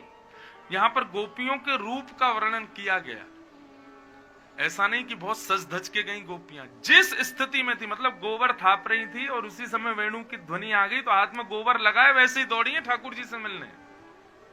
दूध काट रही थी और दूध काटते काटते वेणु की ध्वनि आई तो आधे दूध में ही दौड़ी ठाकुर जी से मिलने। एक गोपी के बारे में बताया गया है, अंजन्त्य कांश लोचने। एक गोपी अपनी आंख में काजल लगा रही थी और एक आंख में लगाई था, इतने में ही वेणु की ध्वनि आ गई तो दूसरी आंख में लगाया ही नहीं, एक आंख में लगा के दौड़ी ठाकुर जी से मिलने। एक गोपी बोली, अरे दूसरी आंख में तो लगाया, कानी सी लग रही है, एक आंख बड़ी लग रही है, एक आंख छोटी लग रही है, दूसरी आंख में तो लगा। अब वो लौट करके जावे तो वेणु की ध्वनि बार बार कान में आवे, गोपियां दौड़ रही हैं तो उसका मन विचलित, अब कैसे लगाऊं, एकाग्र चित्त किए बिना काजल लगेगा नहीं। आंख में लगाने लगी तो कभी ऊपर जावे कभी नीचे जावे, अब एक आंख में सब बिगड़ गया, एक आंख में ठीक लग गया। बोली ये और भला मेरे हाथ में काजल लिया, नाक ले, गाल ले, मुंह ले, पूरे मुंह पे ही पोत लिया। बोले अब ठीक है, अब कम से कम यूं तो नहीं देखना पड़े लाइन ठीक आई कि नहीं, सब बढ़िया लगा कि नहीं, सब पूरी आंख पे ही लगा, पूरे मुंह पे ही लगा लिया। काली काली बन करके दौड़ी तो गोपियां हंसने लगे, अरे देख कैसी बन के आई है।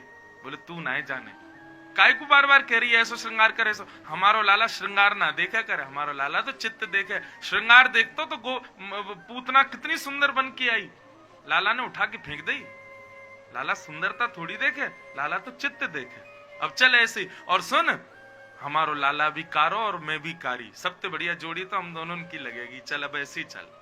मतलब ये बात कहने का अभिप्राय क्या है, कृष्ण दर्शन के लिए जा रही गोपियां ये विचार नहीं कर रही हैं कि हम दिख कैसे रही हैं, हम लग कैसे रही हैं, कौन क्या कहेगा, कौन क्या बोलेगा, लोक मर्यादा क्या कहेगी, लोग किस प्रकार के बात कहेंगे, कुछ नहीं, बस श्याम सुंदर के। मीराबाई भी तो इसी स्थिति में थी। मीराबाई को सब कहते, बोले अरे मीरा सब तुझे पागल कहते हैं, सब तुझे ऐसा बोलते हैं। मीराबाई कहती अब तो बात फैल गई जाने सब कोई, अब तो बात फैल गई जाने सब कोई। सबको तो पता है, अब बात फैल गई, अब उसको छुपाने से क्या फायदा, अब तो सबको पता ही, तो होने दो। मीराबाई को बिल्कुल चिंता नहीं। एक और भक्त थी ठाकुर जी की, उनका नाम था करमेती बाई। क्या नाम था? करमेती बाई। करमेती बाई के बारे में बताते हैं कि जब करमेती बाई वृंदावन आई अपने घर से, तो राजा के सिपाहियों से बचने के लिए एक मरे हुए ऊंट के शव के भीतर छुपके रही 3 दिन तक। मरा हुआ ऊंट पड़ा था तो सिपाहियों से बचने के लिए उस मरे हुए ऊंट के कंकाल के भीतर जाकर के वहां छुपके रही 3 दिन तक। जब ये बात ब्रज के संतों को पता चली तो जब करमेती बाई बैठी थी तो किसी ने उनसे आके पूछा, करमेती बाई हमने सुना है कि आप जब आ रही थी वृंदावन तो सिपाहियों से बचने के लिए आप 3 दिन तक ऊंट के कंकाल में रही। करमेती बाई बोली हाँ। तुमको दुर्गंध नहीं आई? तुमको विचलित नहीं हुआ मन? उसमें से कितनी दुर्गंध आती, कोई जीव मर जाता है तो। करमेती बाई ने कितना सुंदर उत्तर दिया। बोले उस ऊंट के अंदर दुर्गंध तो थी, लेकिन संसार के विषय की दुर्गंध के आगे वो दुर्गंध कम थी। जो संसार के विषय भोग वस्तु में आसक्त हैं, ऐसे लोगों को वो दुर्गंध लगेगी, लेकिन मैं तो विषय भोग से निवृत्त हो गई थी, मुझे तो कृष्ण ही कृष्ण दिख रहे थे। उस समय वो दुर्गंध मुझे संसार के विषय के दुर्गंध के आगे कम लग रही थी। इसलिए विषय में आसक्त जो हैं, जो विषय में सुगंधी देखते हैं, वास्तविक दुर्गंध तो वो है। उसके आगे तो ऊंट की दुर्गंध भी कम थी। बंधुओं, भगवत प्राप्ति की स्थिति बड़ी विचित्र है। मैं तो कई बार अपनी कथा में कहता हूं, मैंने या तो कथा ज्यादा सुनना नहीं, और सुनो तो तैयार रहना, किसी दिन सब छोड़ दोगे, किसी में मन नहीं लगेगा, सब त्याग दोगे। और बीच में मझधार रहे ऐसे भी मत रहना कि बस कथा ही कथा सुनते जा रहे हैं, प्रभाव कुछ हो ही नहीं रहा, तो भी आप समय व्यर्थ ही कर रहे हो। ना तो संसार के भी बने हुए हो और ठाकुर जी के भी बनना चाह रहे हो। ठाकुर जी के बनने का मन यदि बना लिया है ना, तो याद रखना फिर किसी के नहीं हो पाओगे। ये बात मैं आपको पुनः कह रहा हूं, बिल्कुल छोड़ दो कथा सुनना कल से, अगर आप लोग इसके लिए तैयार नहीं होते, क्योंकि स्थिति एक दिन तो ऐसी आ जाएगी कि सब त्यागना पड़ेगा। त्याग पड़ेगा नहीं, अपने आप छूट जाएगा। सब गोपियां सब छोड़ करके भागी, लोग लाज क्या कहेंगे, कौन क्या कहेगा, सब छोड़ छाड़ के भागी। हम दिख कैसी रही हैं, हमारा रूप कैसा, कोई विचार नहीं किया, सब पहुंची कृष्ण के पास। अब ये कथा सुखदेव जी सुना रहे थे, तो परीक्षित के मन में प्रश्न आ गया। बोले भगवान, मैं आपसे कुछ पूछूं? बोले पूछो। बोले ये गोपियां भगवान को काम भाव से प्रियतम मान करके भज रही हैं, मुझे ये बात समझ नहीं आ रही। तो सुखदेव जी को थोड़ा क्रोध आ गया। बोले कि अरे परीक्षित, कैसी बात कर रहे हो? उक्तम पुरस्तादे तत्ते चेद्यः सिद्धिं यथागता द्विषन्नपि ऋषिकेशं किमुता दोक्षज प्रिया। बहुत ध्यान से सुनना। सुखदेव जी कहते हैं, परीक्षित तुम कह रहे हो कि भगवान से प्रीति करके उनके पास जा रही हैं। अरे भगवान से प्रीति करके क्या जाएंगी, ठाकुर जी स्वयं इनसे प्रेम करते हैं। अधोक्षज प्रिया, अधोक्षज भी इनसे प्रेम करते हैं। ठाकुर जी से ये प्रेम करती हैं, इतना ही नहीं, ठाकुर जी भी इनसे प्रेम करते हैं। ऐसी बात? अच्छा, तुमको ये बात बड़ी विचित्र लग रही है कि गोपियां काम भाव से ठाकुर जी को भज रही हैं। कंस गाली देकर के भगवान को प्राप्त कर ले, उसमें कोई दिक्कत नहीं। रावण भगवान को बाण मार के भगवान से युद्ध करके भगवान को प्राप्त कर ले, उसमें कोई दिक्कत नहीं। ये राक्षस भगवान से द्वेष करके भगवान को प्राप्त कर लेते हैं, उसमें तुम्हारे अंदर प्रश्न नहीं आया। लेकिन गोपियां भगवान से प्रेम करती हैं, इसमें तुमको संशय हो रहा है। ठाकुर जी को किसी भी भाव से पाया जा सकता है। और रही बात, तो यहां गोपियां ही अकेली नहीं प्रेम करती, ठाकुर जी भी उनसे प्रेम करते हैं। क्योंकि ये गोपियां साधारण नहीं है, ये दंडकारण्य मन के संत हैं। त्रेता में जब राम आए थे, तब संत जो उनके दर्शन की अभिलाषा में बैठे थे, जिनको उनका दर्शन नहीं हो पाया, वही संत गोपियां बनकर के आई हैं ब्रज मंडल की। सुखदेव, परीक्षित, इस प्रकार के मन में संशय मत लाओ। इसलिए हमारे पूज्य पिताजी और गुरुदेव भगवान कहते हैं कि रास पंचाध्याय का ज्यादा प्रस्तुतिकरण सबके सामने नहीं करना चाहिए। क्यों? लोगों के हृदय में हम लोग लैला मजनू का फिल्म देखते हैं, आजकल की पिक्चरें देखते हैं, आजकल की दूषित स्थिति में रहते हैं। उसके बाद ये रास पंचाध्यायी अगर हमने विस्तार से सुना तो हमको ये लगेगा, अरे भगवान ऐसे रास करते हैं, ऐसे गले में गलवैयां डालते हैं। ये गोपियां, ये ठाकुर जी, इनका प्रेम, कहीं उसमें दूषित भाव हमारे हृदय में उत्पन्न ना हो जाए। हमारे पूज्य पिताजी कहते हैं, यदि हमने प्रवचन में ठाकुर जी की ज्यादा अंतरंग लीला कही और सामने वाले ने उसको दूषित भाव में स्वीकार किया, तो उसको दोष नहीं, हमको दोष लगेगा कि तुमने क्यों सुनाई। हम कमरे में कैसे रहते हैं, कैसे खाते हैं, कैसे सोते हैं, ये अगर कोई व्यक्ति माइक पे सबको बता दे तो हमको कितना बुरा लगे।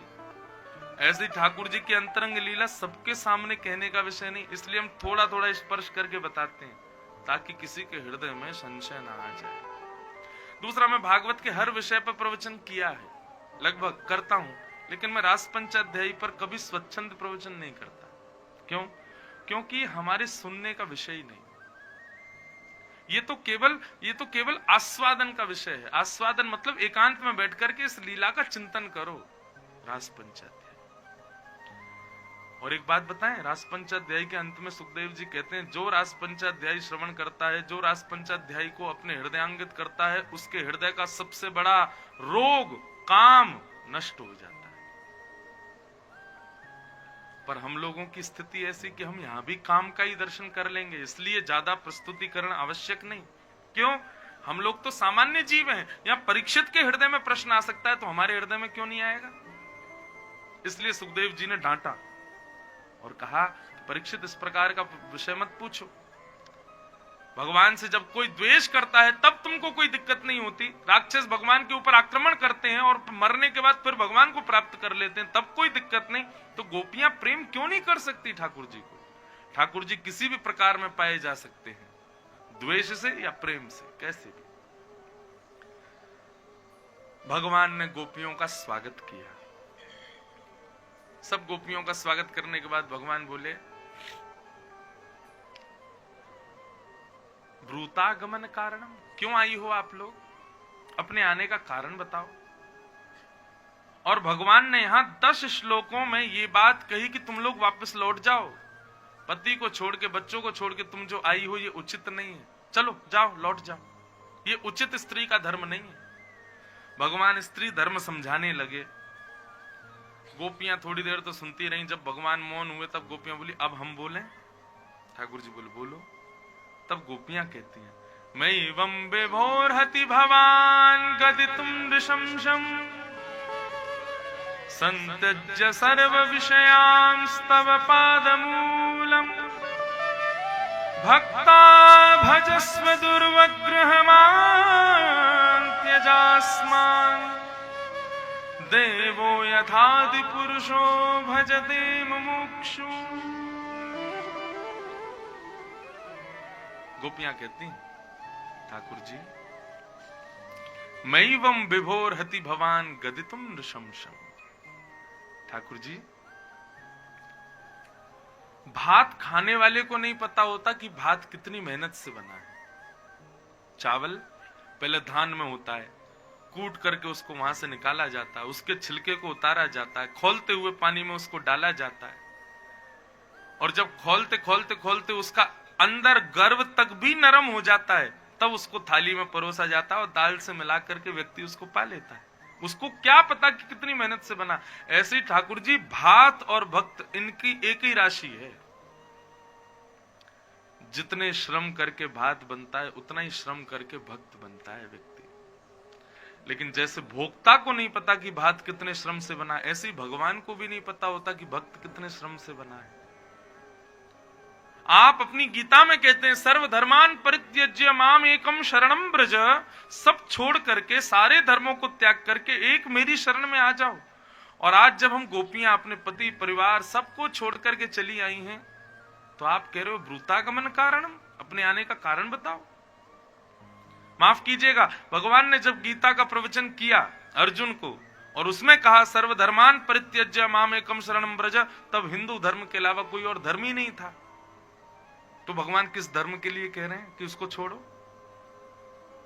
तब तो केवल वैदिक हिंदू सनातन धर्म था। जब भगवान अर्जुन को प्रवचन कर रहे थे तब और तो कोई धर्म ही नहीं था। फिर ठाकुर जी क्यों बोले कि सर्वधर्मान परित्यज्य? बंधुओं, यहां ठाकुर जी ने व्यवहार धर्म त्यागने की बात कही। व्यवहार धर्म मतलब जो हम आपस में संसार से बनाते हैं, ये हमारा व्यवहार धर्म है। हम लोग कई बार किसी व्यक्ति के लिए कहते हैं ना, भैया व्यवहार का बहुत अच्छा है, कोई चला जाए सबसे अच्छे से मिलता है, सबसे बढ़िया से करता है। तो इसी प्रकार का व्यवहार, ये मेरे पिता का शत्रु है, इससे मुझे द्वेष करना, ये व्यवहार है। ये मेरे पिता का प्रेमी, इससे मुझे प्रेम करना। ये मेरी बुआ है, ये मेरे फूफा है, ये मेरे चाचा है, ये मेरे ताऊ है, ये मेरी पत्नी, ये मेरे बच्चे, ये मैं, अपने संग भी हम व्यवहार करते हैं। ठाकुर जी कहते मेरी शरण में आओ तो ये सारे व्यवहार छोड़ करके आओ, इन व्यवहारों में मत रहो। और रहो तो कैसे रहो? आप कहोगे महाराज जी कैसे छोड़ दें? आप जब कथा सुना रहे हैं तब पत्नी हमारे बगल में बैठी है, आप जब कथा सुन रहे हैं तब आपके बच्चे आपके संगी बैठे और आप कह रहे हो व्यवहार छोड़ दो। देखो, छोड़ना तो पड़ेगा, पर छोड़ सकते नहीं है, तो उसका क्या उपाय है? हम मानवों को भगवान ने एक कला दी है। क्या? एक्टिंग बहुत अच्छी करते हैं हम लोग। किस चीज की कला दी है? एक्टिंग हम लोगों से अच्छी कोई नहीं करता। बहुत अच्छा अभिनय करना जानते हैं हम लोग। बगल से कोई, ये सामने से जो आदमी आ रहा है ना, अगर इससे तुम्हारी मित्रता हो गई, करोड़ों का मुनाफा हो, फिर देखो दिल्लर तिल्लर। अति भक्ति चोरे लक्षण बंगला में कहते हैं। जो ज्यादा ही दुल्लर तिल्लर होता हो ना नीचे ऐसे चरणों में, समझो कि चोर है इसके भीतर। हम लोग नाटक करना बहुत अच्छा जानते हैं, लेकिन हम नाटक करते कहां है? भक्ति में नाटक करते हैं। तिलक लगा लगा लगा घूमेंगे, हाथ में लिए माला घूमेंगे, और आजकल तो वृंदावन में पता ही नहीं क्या क्या हो रहा है। अभिनय कर रहे हैं लेकिन भक्ति में कर रहे हैं नहीं। जो वास्तविकता आप अपने परिवार के साथ में व्यवस्थित करते हो, वो वास्तविकता रखो ठाकुर जी के साथ, और जो अभिनय आप ठाकुर जी के संग में भक्ति का कर रहे हो, वो अभिनय करो परिवार के साथ। बुरा नहीं मानना, यहां जितने भी लोग बैठे परिवार के, पर आप सबको एक दूसरे के साथ अब अभिनय ही करना है। अरे मेरा प्रेम है, तू तो मेरे प्राण है, तेरे बिना तो मैं रह ही नहीं सकता। लेकिन मन में ठाकुर जी से कहो, नाथ ये केवल एक अभिनय है, प्राण तो मेरे आप ही हो। लेकिन रहना है संसार में तो करना तो पड़ेगा। तो क्या करें? संसार के संग अभिनय करो, नाटक करो। बहुत बढ़िया एक्टिंग करेंगे हम लोग, लेकिन ठाकुर जी के संग वास्तविक रहो। बंधुओं, इस भक्ति को पता है क्या कहते हैं? इसको कहते हैं अंतर्निष्ठ भक्ति। कौन सी भक्ति? ऐसे बोल रहे हैं कि खुद को ही नहीं सुनाई दे रही, मुझको तो कहीं सुनाई दे। कौन सी भक्ति? अंतर्निष्ठ भक्ति। मतलब है तो सही लेकिन दिखेगी नहीं। बंधुओं, रत्न जो होता है ना, उसको छुपा के ही रखा जाता है। अगर ढिंडोरा पीट दोगे तो क्या होगा? चोरी हो जाएगा। ठीक वैसे ही ये भक्ति का जो रत्न है ना, उसको छुपा के रखो। प्रदर्शन में अभिनय करो, नाटक करो, दिखाओ कि ऐसा कि हम तो बड़े संसारी हैं, संसारी भरा पड़ा है हमारे भीतर। अगर ऐसा कोई व्यक्ति आज की डेट में कर ले तो उसको ठाकुर जी बहुत प्रेम से प्राप्त हो जाएंगे। हम लोगों का क्या, हम भक्ति को तुरंत दिखाते हैं सब लोगों को, देखो हम कितने भक्त, और वास्तविकता को छुपाते हैं, उसके प्रति अभिनय करते हैं नहीं। ठाकुर जी की भक्ति को छुपाओ और संसार में अभिनय करो। तो गोपियां बोली, आज हम सब छोड़ छाड़ के जब चली आई आपके पास, सारे व्यवहार छोड़ दिए, लोग क्या कहेंगे, मर्यादा क्या कहेगी, परिवार के लोग क्या कहेंगे, इसका बिना विचार किए आपके पास चली आई, तो आप कह रहे हो वापस चले जाओ। ठीक है ठाकुर जी, समझ आ गया कि आपकी बातें जो है दोगली हैं, लेकिन हम चली जाएंगी, पर उससे पहले चित्तम सुखेन भवतापहतम ग्रहेषु, चली जाएंगी हम। हमारा चित्त जो आपके पास है, हमारा मन जो आपके पास है, पहले उसको वापस करो। हमारा मन वापस कर दो, हम अभी चली जाएंगे। कर सकते हो आप? ठाकुर जी बोले, मन तो वापस नहीं कर सकते, तो फिर हम स्वीकार करो। आपके पास में दो ही तरीके हैं ठाकुर जी, या तो हमारा चित्त वापस कर दो तो हम चली जाएंगी, या फिर हम जैसी हैं हमको स्वीकार करो। चित्त आप वापस कर नहीं सकते, तो इससे अच्छा ये हमको स्वीकार करो। बंधुओं, जगत नियंता, जगदाधार, पूरी सृष्टि को बनाने वाले परमात्मा को बिना पढ़ी लिखी गोपियों ने अपने बात के चंगुल में ऐसा फंसाया, ठाकुर जी अब कुछ बोले ही नहीं पा रहे, अब क्या बोलूं मैं। गोपियों ने स्पष्ट कह दिया, अगर हमें स्वीकार नहीं करना चाहते तो मन वापस कर दो, और मन वापस नहीं कर सकते तो स्वीकार करो। ठाकुर जी बोले, मन कैसे दें अब वापस हम, तो फिर स्वीकार करो। भगवान बोले, चलो स्वीकार करते हैं, और सब गोपियों को स्वीकार किया। स्वीकार तो किया, परंतु इतने में ही कामदेव आ गया। भगवान बोले, तुम क्यों आए? बोले, सुंदर स्त्री पुरुष है, मैं तो आऊंगा। ठाकुर जी बोले, मूर्ख, दृष्टि खोल के देख, स्त्री पुरुष नहीं है, जीवात्मा और परमात्मा है, भक्त और भगवान। बस मिलन के कारण से इसको दूषित मत बना। कामदेव बोला, मैं तो आऊंगा नाथ। बोले तो ठीक है, आओ। जैसे ही राजभूमि में प्रवेश किया, वृंदावन में कामदेव ने प्रवेश किया, ठाकुर जी ने अपने रूप को इतना सुंदर बनाया कि महाराज उनकी रूप माधुरी को देख करके कामदेव भी मूर्छित होकर गिर गया और भगवान का नाम पड़ गया मदन मोहन। जो मदन यानी कि कामदेव को भी अपने रूप पर मोहित कर ले, वो मदन मोहन। बोल मदन मोहन लाल की जय। और भगवान ने गोपियों के संग रास विहार किया। अब रास कैसे कर रहे हैं ठाकुर जी? हर गोपी के पास जा रहे हैं और उसको इतना प्रिय दिखा रहे हैं कि वो बस ठाकुर जी के प्रेम में आसक्त हो रही है। किसी गोपी की अपने ही अंग वस्त्र से पसीने पहुंच रहे हैं, किसी गोपी को अपने हाथ से जल पिला रहे हैं, किसी को भोजन पवा रहे हैं, किसी के पास बैठ के किलोल कर रहे हैं। इस प्रकार हर वैष्णव गोपी के पास जा रहे हैं ठाकुर जी। परंतु जिसका ठाकुर जी को डर था वही हो गया, गोपियों को अभिमान हो गया।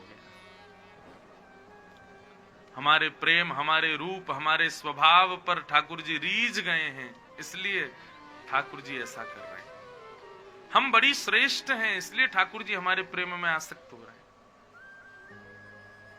भगवान बोले, बस इसी कारण से मैं भक्तों के पास जाने से डरता हूं कि कहीं उसको अभिमान ना हो जाए। तो कई बार बंधु हम सेवा करते हैं ठाकुर जी की, तो मन में आता ठाकुर जी कुछ बोल दो, अब तो कोई सुन ही नहीं रहा, मैं अकेला ही तो हूं, बोल दो, कुछ बता दो, थोड़े से न चल फिर के दिखा दो। लेकिन ठाकुर जी नहीं करते तो फिर मन को ऐसे ही संतोष कराते हैं, हाँ ठाकुर जी ऐसा लगता है आप इसलिए नहीं करते कि कहीं इसको अभिमान ना हो जाए, कि देखो मेरी भक्ति से ठाकुर जी बोलने लगे, मेरी भक्ति से ठाकुर जी चलने लगे। यही तो गोपियों को हो गया, अभिमान, हम पे आसक्त हो गए।